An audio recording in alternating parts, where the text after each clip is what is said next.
الجبري بينجر أحاديث من راسه براو كده، وكمان أحاديث قدسية يقول قال تعالى.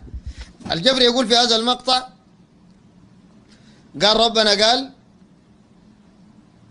يا عبدي اعبدني إلى أن قال فأطعني يا عبدي أهبك تقل للشيء كن فيكون.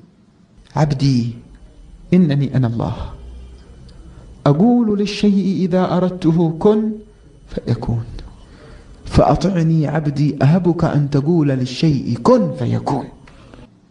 ودي من أخطر ضلالات الجبر والصوفية، لأنه بيعتقدوا أن شيوخهم بيقولوا للحاجة كن للشيء كن فيكون، يعني دار يبقوا شيوخهم في يعني مقام الإله آلهة مع الله سبحانه وتعالى. وربنا قال إنما أمره، وإنما دي أداة حصر يا جفري يا ما بتعرف لغة عربية بليد. إنما أمره أن يقول إنما أمره إذا أراد شيئا أن يقول له كن فيكون.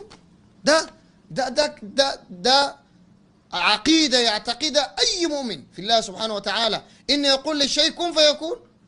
إن مثل عيسى عند الله كمثل آدم خلقه من تراب ثم قال له كن فيكون. ده الله، ما ممكن الجفري ولا صوفي يصل هذه المرحلة. ما في حديث زي الجفري، كذاب. أنت تكذب على الخلق وتكذب على الرسول وتكذب على الله كمان يا جفري يا صوفي يا مجرم.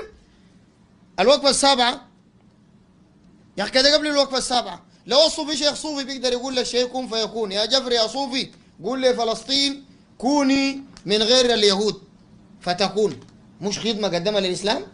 قل يا مسلمون كونوا أقوى من أمريكا وإسرائيل، نبقى أقوى من أمريكا وإسرائيل ولا ما هو كده؟